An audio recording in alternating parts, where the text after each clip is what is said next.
Well, hello, welcome to those of you that are joining. Got the top of the hour right now.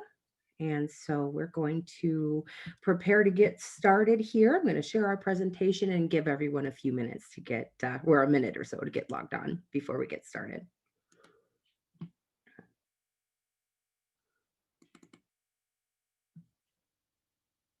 Okay.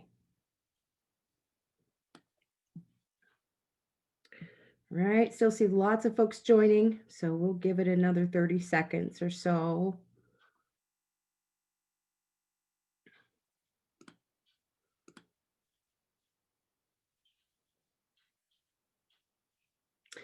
Okay, looks like the joiners are slowing down. So we're going to go ahead and get moving. Welcome, everyone. I know I see some familiar names from other sessions, but welcome to those of you I've not met before. My name's Liza Town. I'm an HR consultant, actually in Nebraska. So I'm a few hours away from most of you in the Denver area, but I do tend to get to that area quite frequently. So I am glad to be here with you all today. Our session will take about an hour.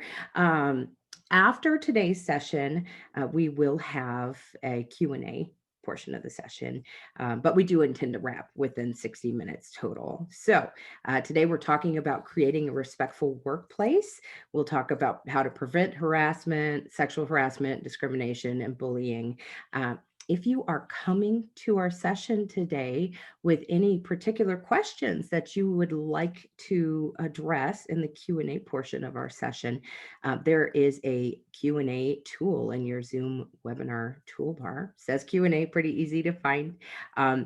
Your question can be made anonymous. There's a little box you have to check if you would like your question to be anonymous.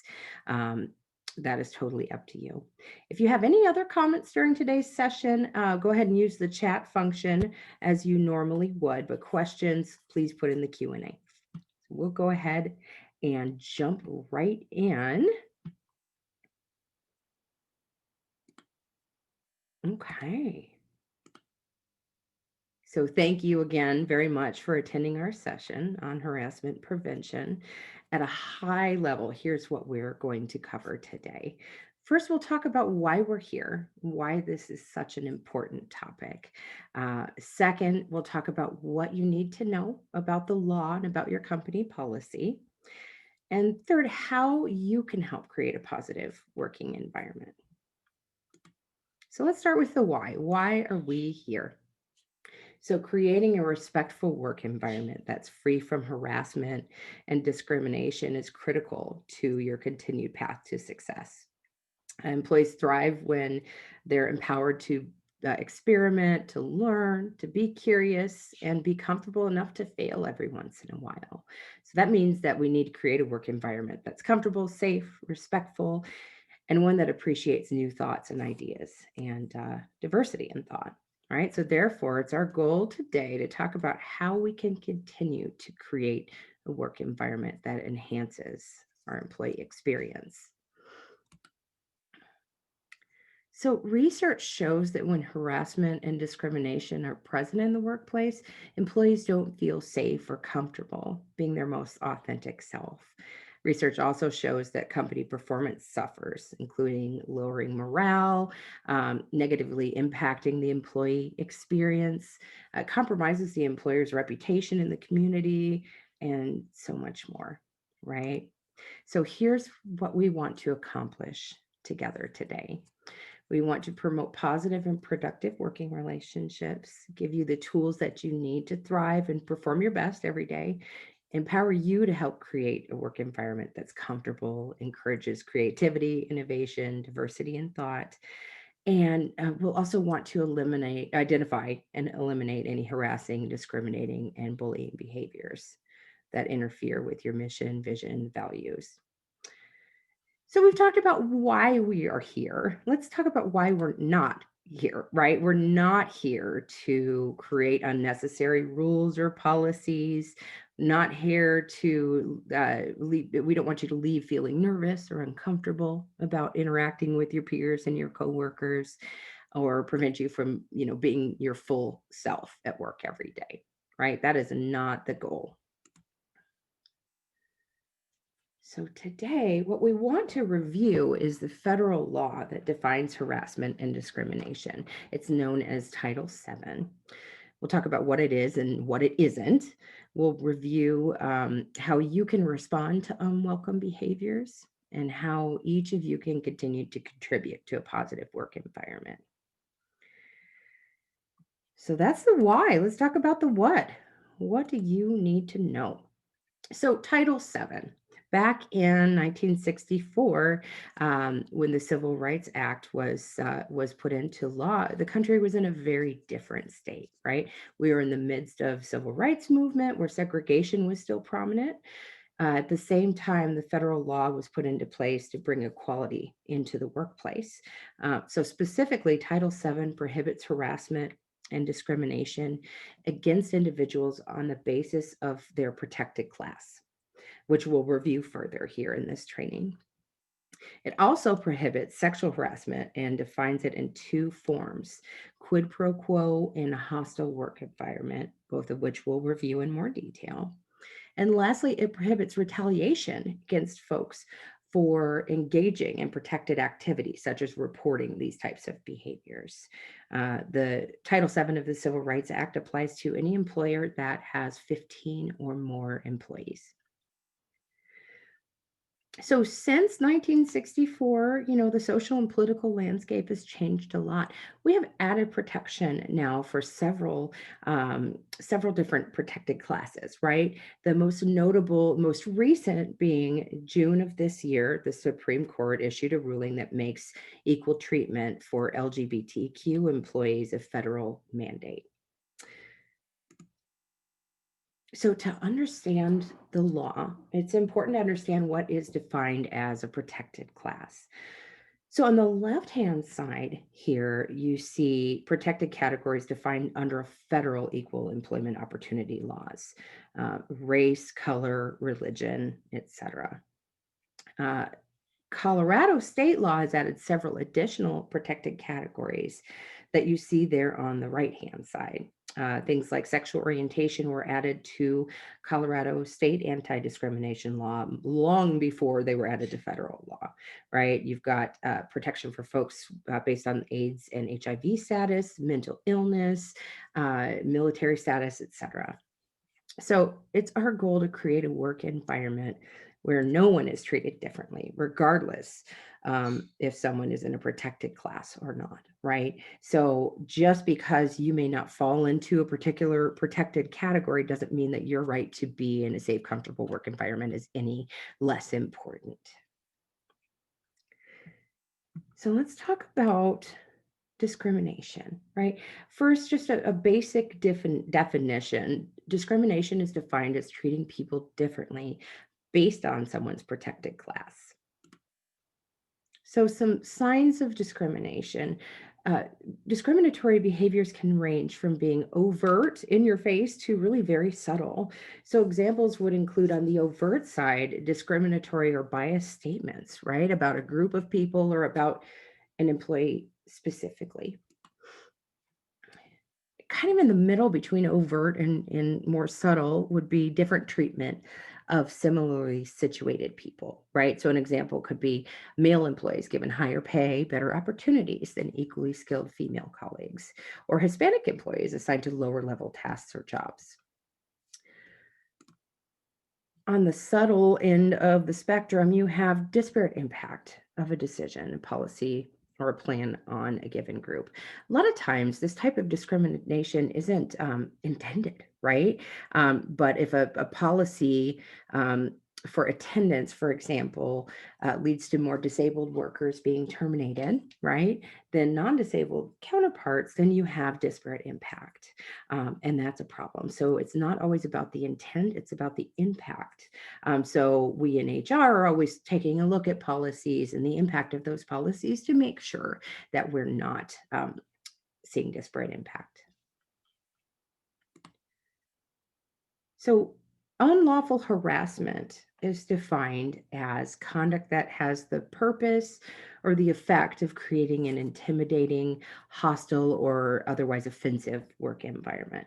It has the purpose or effect of substantially and unreasonably interfering with an individual's work performance, or it otherwise adversely affects an individual's employment opportunities because of the individual's membership in a protected class.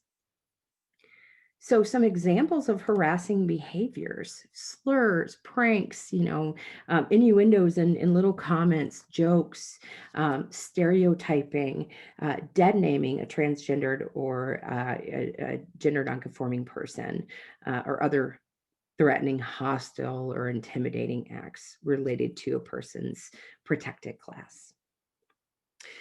So we're going to have what we call pop quizzes. These are not graded, no worries.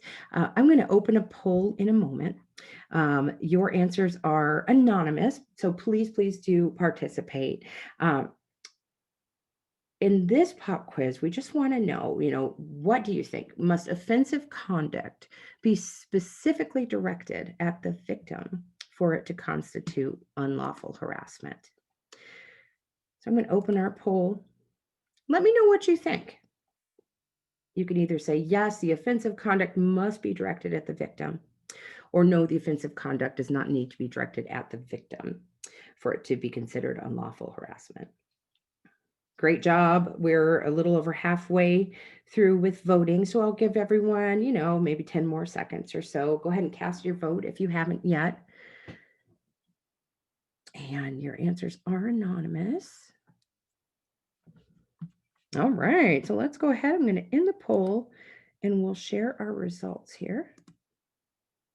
Okay, so 89% of you said no, the offensive conduct does not need to be directed at the victim. That is correct.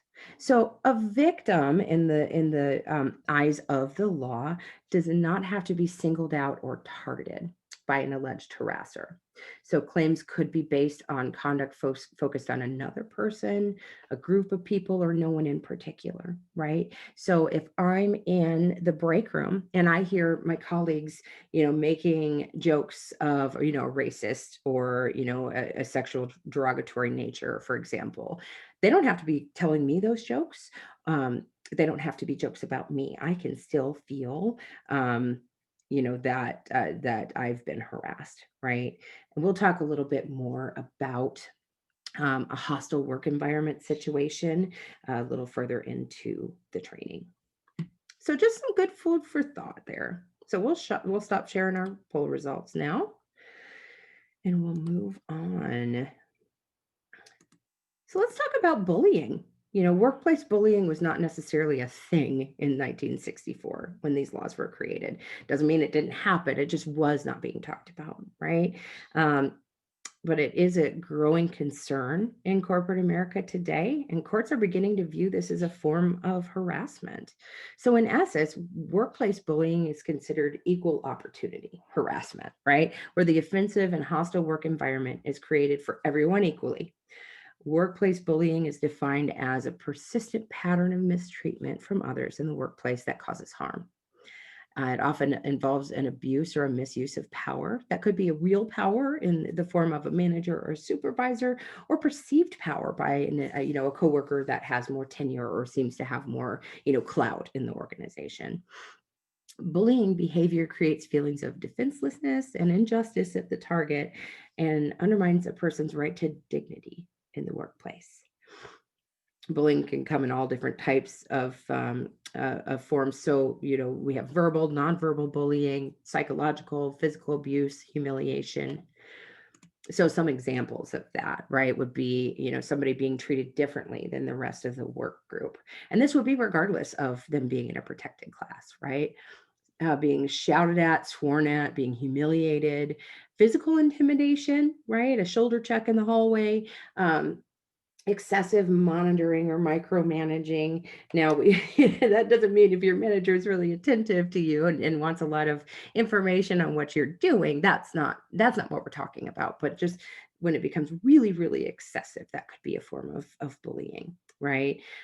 Being given work with unrealistic deadlines, etc. So pop quiz number 2.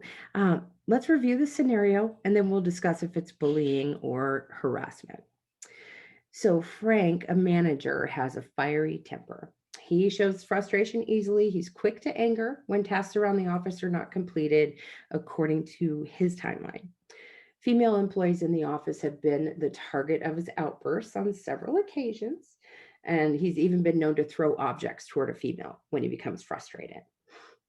Frank's female employees maintain that he has never made a single sexual or gender related remark. He's never made any lewd comments, never referred to women in gender specific terms, never imposed gender specific requirements. Okay, so a little bit about Frank. Do we feel like Frank's behavior constitutes workplace bullying or harassment? So let's go ahead and we're going to open up our poll. Again, your answers are anonymous. Going to launch the polling. So, Frank, is he a bully? Is he a harasser? Or is he both? What do we think? We'll give everyone another 20 seconds or so to vote.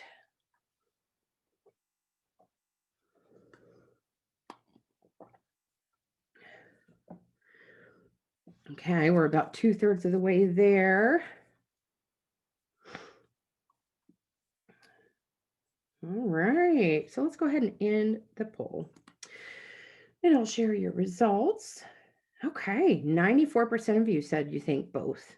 And yeah, this would be considered bullying behavior because it has the purpose or effect to cause verbal and psychological abuse and humiliation, right?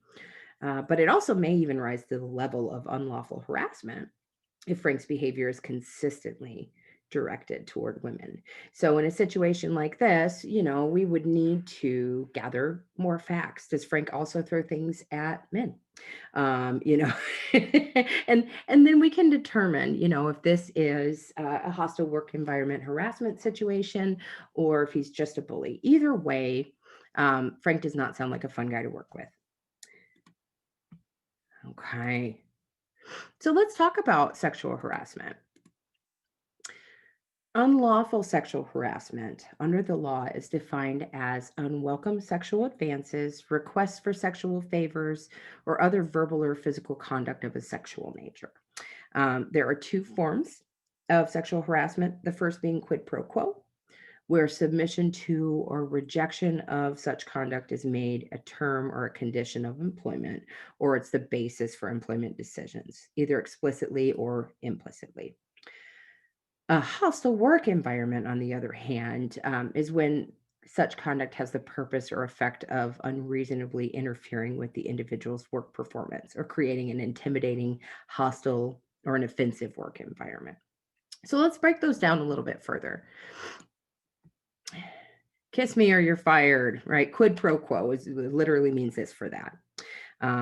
So there are some obvious examples of quid pro quo, right? I'll give you that great assignment if you go out with me. Oh, I transferred that file to someone else in the office after you told me you were uncomfortable with me flirting. I wouldn't want you to feel uncomfortable. Have dinner with me and we'll discuss your prospects for promotion. So quid pro quo cases, are the ones that we see in the media, right? We think about Clarence Thomas back in the day, although I may have just aged myself terribly. Situations like that make the news. They're really sensational. But, in all of my years of working in HR, I have almost never seen a real quid pro quo case, right? What we see most often, I would say 99% of the time, is the hostile work environment. The hostile work environment is defined as a highly charged sexual work environment. So here are some examples of that, right? Unwanted sexual advances, whether they involve physical touching or not. Somebody repeatedly asking a coworker for a date, for example, right?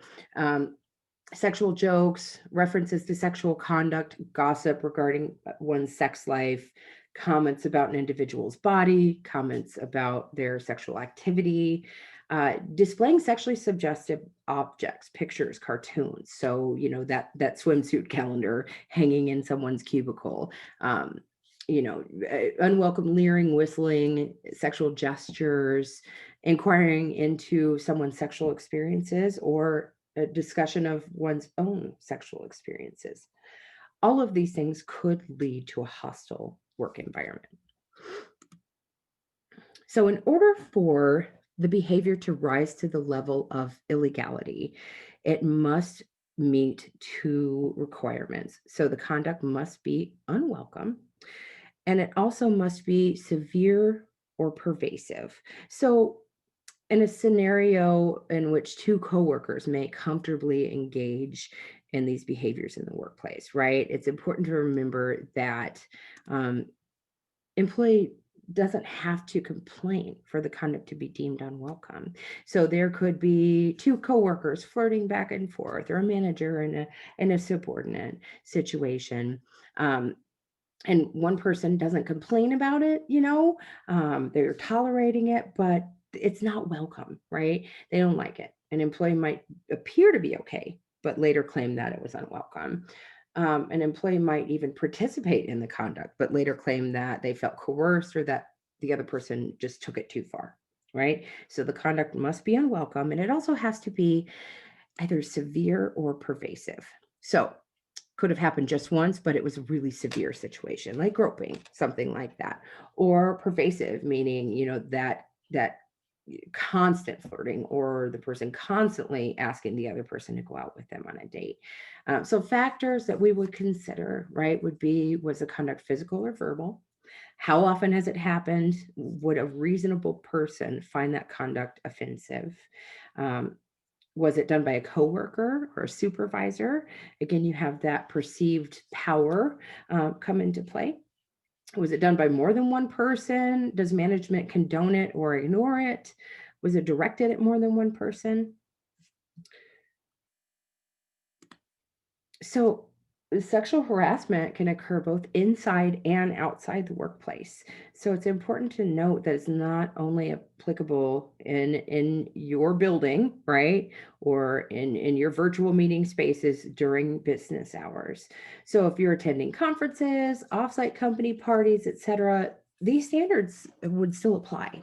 So, it's best practice to assume that you're on duty anytime that you're with your coworkers, interacting with your coworkers, including through social media. So that's something that's come up a lot in recent years, right? Another thing to point out is that you should not be subjected to these behaviors from non-employees either, right? Customers, vendors, suppliers, contracted employees, etc. We would want you to respond to inappropriate conduct from non-employees in the same manner as you would if it were an employee. So we recognize that most of the time harassment is unintended, right? Most people don't go to work saying, I'm going to harass someone today, right?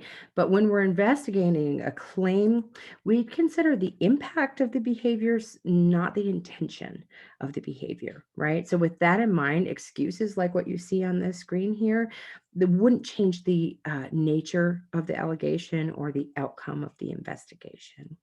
So, as a best practice, first consider the impact of your behaviors and what impact those might have on other people. So, pop quiz number 3, and this is the last pop quiz for our session. Um, let's look at this scenario and then let me know if you think this rises to the level of sexual harassment. So Bob and Karen have worked together for many years.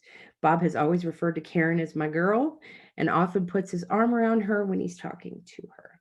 Karen doesn't like it, but she puts up with it. So let's launch our poll here and let me know. Just quick yes or no. Is this harassment? Oh, answers are coming in real quickly. That's fantastic. So we'll give everyone another 10 seconds or so. We're a little over halfway there.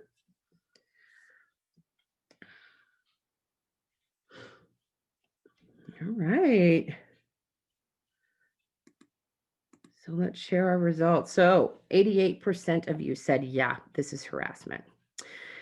So, yeah, Bob's conduct may absolutely can constitute sexual harassment.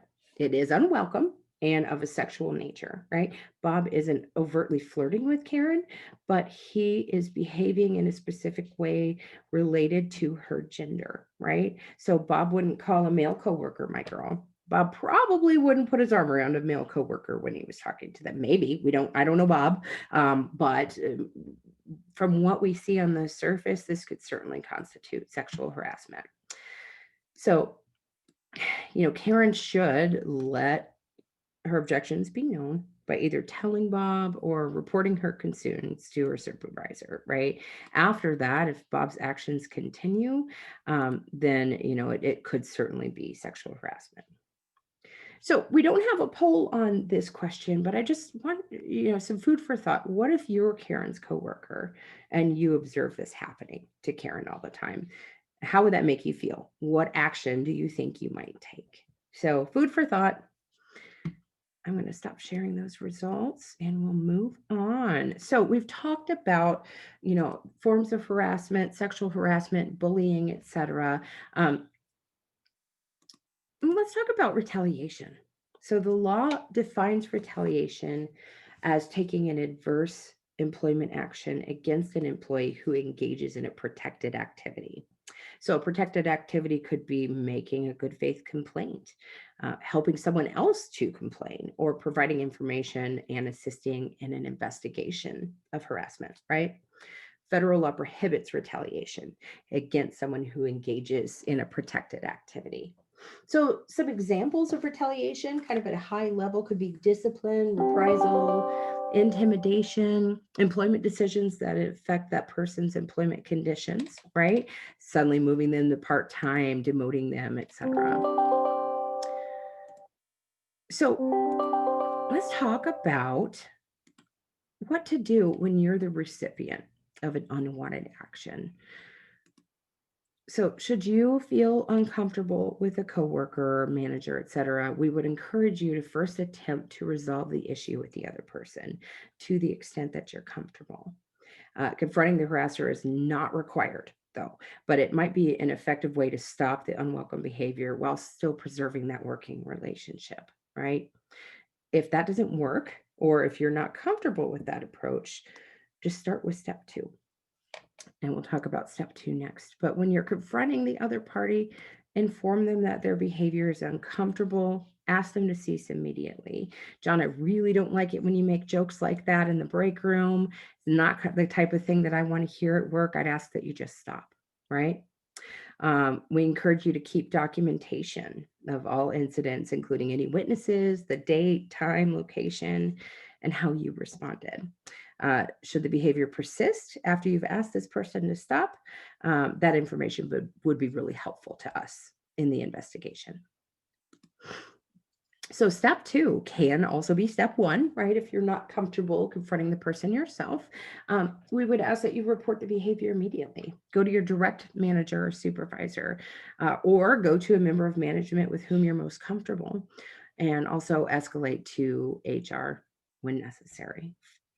Step 3, please cooperate in the investigation that follows, right? So immediately report any continued unwanted behaviors, or, let us know if you feel that you're experiencing retaliation or intimidation. So our commitment to you is to quickly and thoroughly investigate the complaint, maintain confidentiality, protect the anonymity of the people complaining or assisting in the investigation to the extent possible.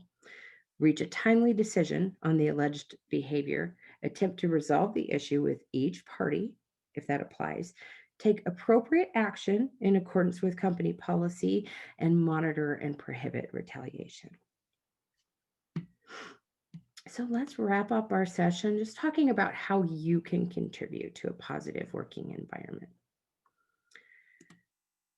We're guided every day by our core values, right? So your company's values should serve as your North Star for all workplace interactions, both internally and externally. Roy Disney said, "It's not hard to make decisions when you know what your values are." I like that quote. So please be thoughtful about your interactions. Consider these questions. Could this thing I'm about to say be perceived as offensive to someone? Is this in line with my company values? Will it help create a working environment that allows the organization to succeed over the long term?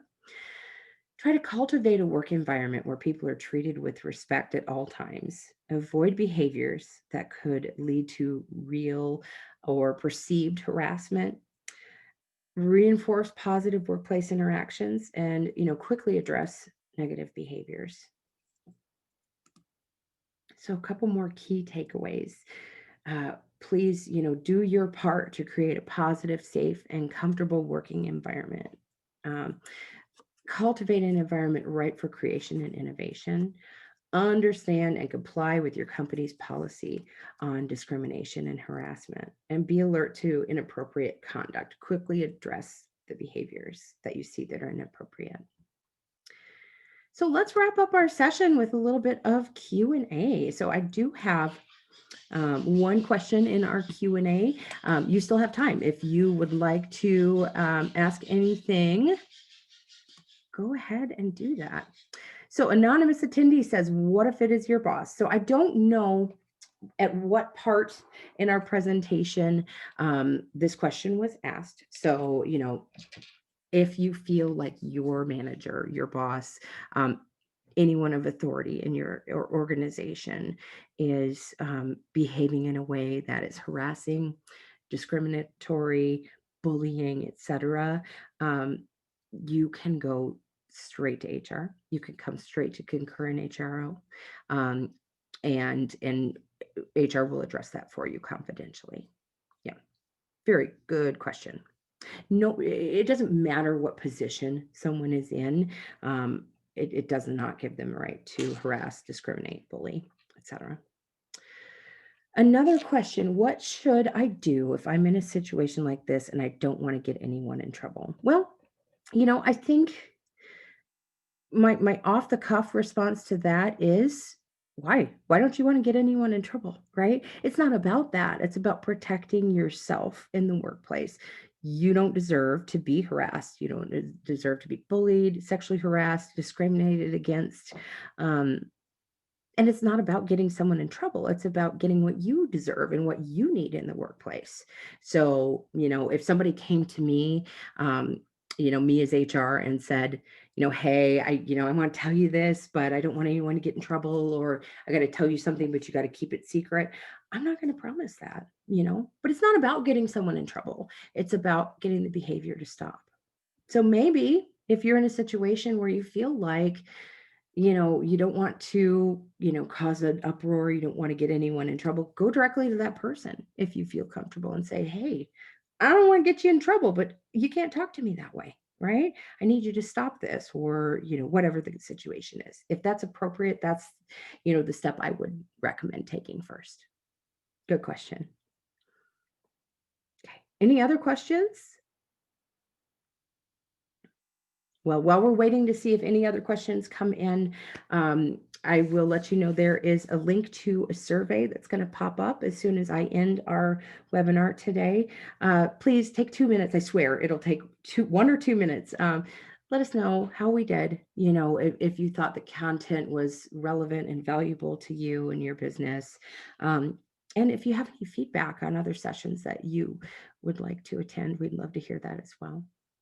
So I'm not seeing any more questions coming in, but thank you to those of you that asked the questions. I think they were really valuable, and I hope the session was valuable to everyone. And thanks for taking some time with me today. Everyone have a great rest of your day. Take care.